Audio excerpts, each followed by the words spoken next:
Welcome to Horror with Nadia, and today I have a very special guest with me, director Stephen C. Miller, with his upcoming movie Werewolves in theaters December 6th. Stephen, thank you so much for spending some time with me today. No problem. Thanks for having me. I saw the movie last night, and it's probably going to be in one of my top favorites of the year. It was Oh my God, thank you.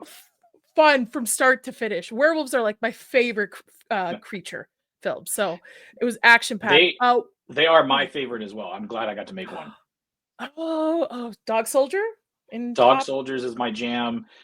In fact, Ginger Snaps is one of my favorites. Yeah. I love werewolves. I used to do special effects in Hollywood for a long time ago. One of the first movies I worked on was a werewolf movie, so I got to learn how to sculpt teeth and the facial features and stuff. What was that? It was really cool. What movie was that? It's a short indie film. It's called Hellcat and Tala. It's about a love story between a vampire and a werewolf. So it was before Twilight kind of thing. But with this movie, what influenced you into making it? Is it just the love of werewolves? Yeah, I mean, look, in general, horror, I love horror films. I love action. I did action for a stint, started in horror, but then went and did action for a bit. So it was a goal of mine to get back to some horror, and it was even better that I could do action with horror. But I've always been drawn to werewolves, even as a little kid. The movie Silver Bullet really hit me when I was a little kid. And I think it was like the church scene when all of these people in the congregation started changing. It was just so wild. But yeah, from a really early age, it was something that really captivated me. So trying to find one and get to one was my goal. Very cool. Are there other movies that maybe you haven't mentioned that might have influenced you, not on this movie, or just becoming a director in full? The movies that really influenced me were, probably something like Fright Night was a big movie. Evil Dead 2 was a big movie for me. And then if I'm going into more like mainstream stuff too, it was like, Back to the Future, The Goonies, Alien, Terminator 2 was a gigantic influence on me. And the original Terminator really was as well, because really that's a slasher movie. And just disguised in sci-fi uniform. Yeah, those are the kind of movies that I grew up loving, watching, trying to figure out how to make. So those really shaped me as a filmmaker. I love that. I just recently actually just saw Terminator 1 and 2 this year for the first time. Oh, wow. What a treat. And loved them both. Totally different movies. One being a horror, one being action, similar to Alien and Aliens too. That's right. Very much. Very similar, and that's kind of fun. Yeah. Oh, and those were first time watches too for me. Alien 1 and 2 so this cool. year. Yeah. Seeing all the effects.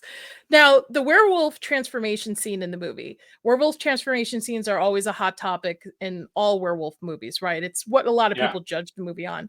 Going into that, what were you looking to make different or maybe nod to?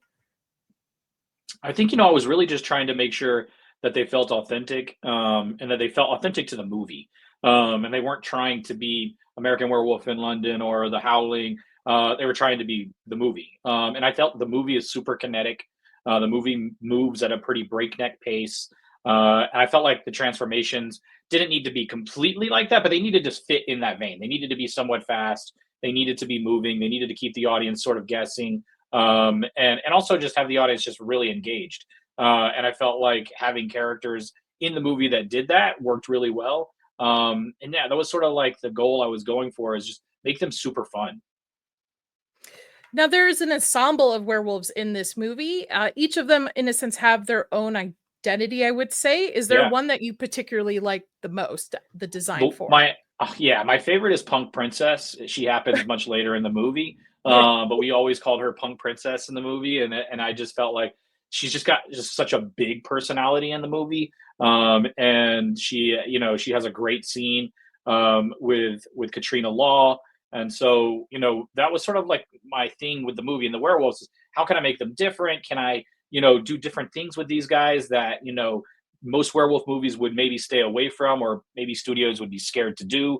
And we were kind of running and gunning, and people were letting me do what I wanted. So I was trying to have as much fun with them as possible.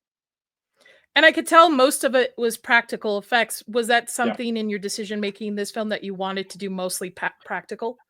Yeah, from day one, it was like, how can we get as much as we can in camera on the day? What you're seeing is there. practical was a huge deal. I mean, look, you're going to have to augment some things with CGI. There's just what it is when you're dealing with a movie Mhm. of this pace and size. But what we really try to do with the CGI is actually match it to our practical werewolves, and not the other way around, where it was create the CGI and then hopefully the werewolves look as clean as that. Really, it was like, okay, can I get this CGI to look as dirty and as kind of clunky as my werewolves can be? And so practical was a big deal, and I think having as much practical as we do in this movie, with them doing as much as they are, is a huge testament to the crew and Alec Gillis and all of his team to really make them move. Yeah, they looked incredible. Again, this movie was just so Thank much you. fun. As somebody, a horror fan and a werewolf fan, just knocked it out of the park. I Oh think wow, awesome. everyone should go see this movie. Yes, everyone should. Everyone should. Now, the movie is action-packed from start to finish. It just drops you right in. You've got an ensemble of characters. Is there any character that you wish you had more time to expand on, and would there potentially be a spin-off or a sequel?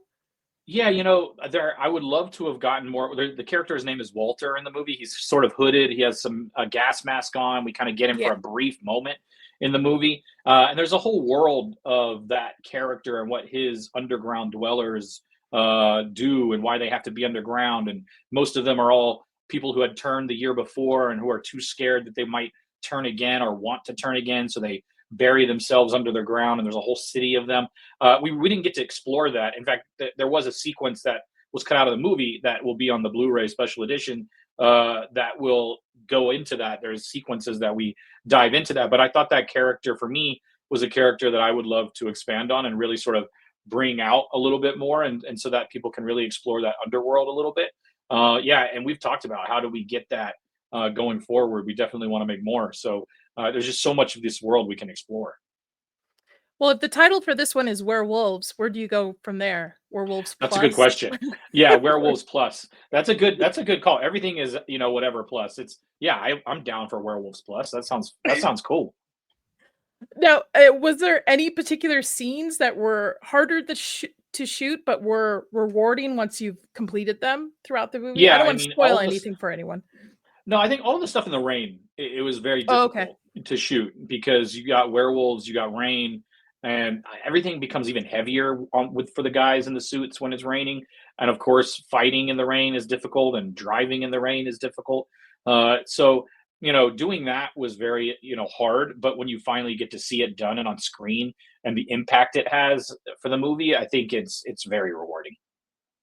And for the werewolves, the actors in it, were there any notes that you gave them, like any maybe animal videos you sent them of? Because each werewolf movie they act differently, right? Yeah, Is Yeah, no, we kind of just focused on movements. We didn't really worry about looking at any kind of like animal-esque things. I mean, Alec Gillis, the guy who created the wolf stuff, he did talk to them about some animalistic dog movements and things like that. I really was more focused on their actual movements and making them feel very almost dance-like, very smooth, feeling like they had some sort of movement to them that wasn't rigid, and trying to keep their shoulders pretty wide and cool. And so those were the kind of things we were working on in the background, and really having them do some sort of movement classes, if you will, to sort of awaken their body and be able to get larger movements, because when you're in those suits, the small movements you can't really see, so you need to be very big with your movements so you can see them. So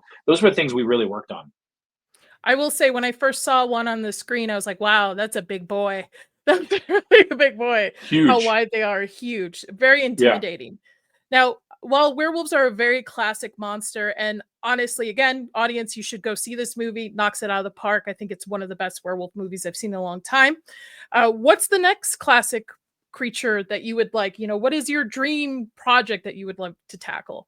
Yeah, I mean, look, my dream thing is really vampires. I love vampires, and I haven't really been able to track a script down that I love yet. But I'm hoping that that can sort of figure itself out now, and maybe I'll get one that comes across my desk. But I know vampires have sort of been done, but I also felt like zombies had been done, and I did zombies and I loved it. So I really would love to tackle some vampire stuff and see if I can make something new out of it.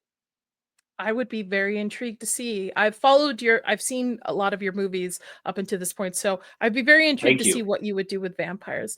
And then my last question that I always ask all my guests is, what is your favorite scary movie?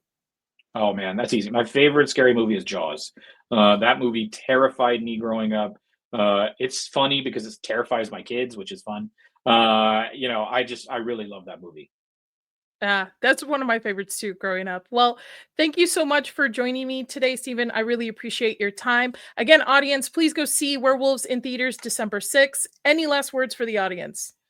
No, this has been so great. Thank you, everybody. Again, yes, please go see the movie, support indie horror. Thank you. Yes. Thank you. Have a great day. Bye. Thank you again to director Stephen C. Miller on joining me today to discuss his upcoming movie Werewolves, releasing December 6th in theaters. On December 5th, I'll be dropping my review of the movie, so stay tuned for that. And until next time, everybody, stay spooky.